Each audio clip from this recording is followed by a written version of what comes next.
Hey guys, what's up? Welcome back to our channel. As always, it's me, Ivan, and today we're checking out a watch that I've been meaning to talk about for a while now. It's the Boderry Landmaster. I've actually had this one for a couple of months now, and I've spent a good amount of time with it on the wrist. And I'll just say it straight, it's an amazing value for money. We're talking about a full titanium watch here. Case, bracelet, everything. That alone puts it in a pretty unique spot in the sub $150 category. But hey, there is more to it than just the material, so let's take a closer look.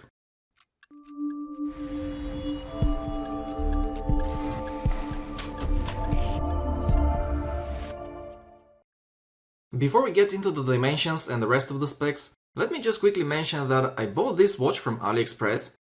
And as I already hinted in the intro, the price is extremely tempting.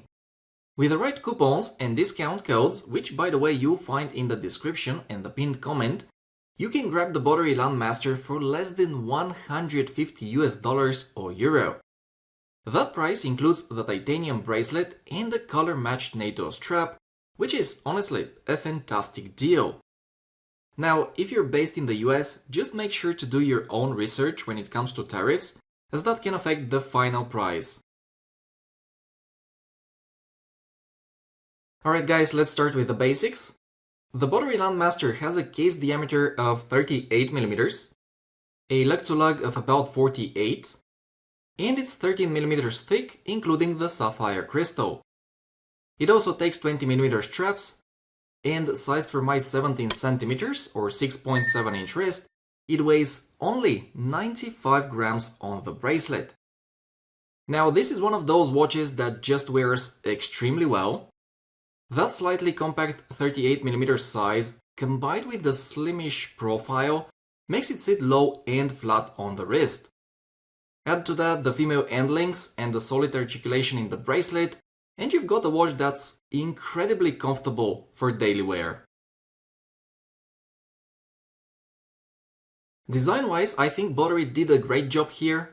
It's a field watch design, and I would say it's fairly original, as it doesn't remind me of anything else, but I might be wrong, so if that's the case, feel free to correct me in the comments below. Whatever the case is, this watch looks very attractive and is quite different from the other watches in my collection. On top of that, this great design is paired with some admirable for the price build quality. Then besides the titanium construction, you also get a domed sapphire crystal, a screw-in crown, and a nicely engraved screw-down caseback, which altogether contribute to a water resistance of 100 meters. Finally, I just want to mention here that while this watch doesn't come with any fancy finishing, it has that smooth to the touch titanium feel. And once again, it feels very comfortable on the wrist as a result. The bracelet here is another strong point. It's an H-link bracelet with solid links, solid end links, and screw pins for sizing.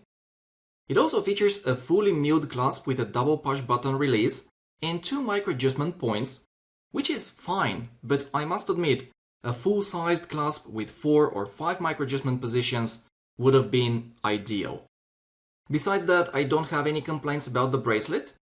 It has no sharp edges to interfere with the overall comfort, and it goes well with the field aesthetics of the watch.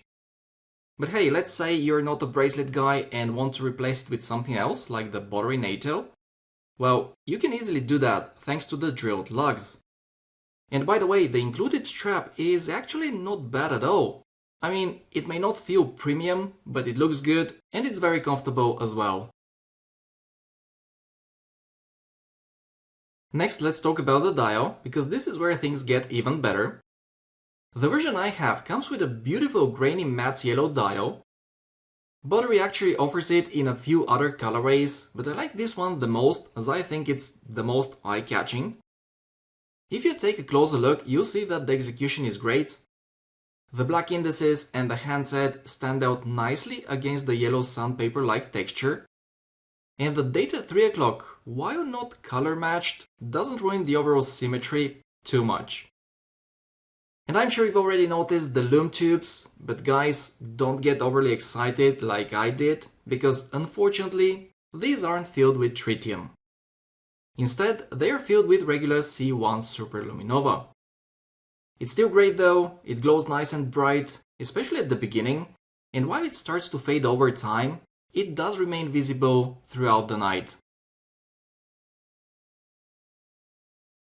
Now let's mention the movement real quick.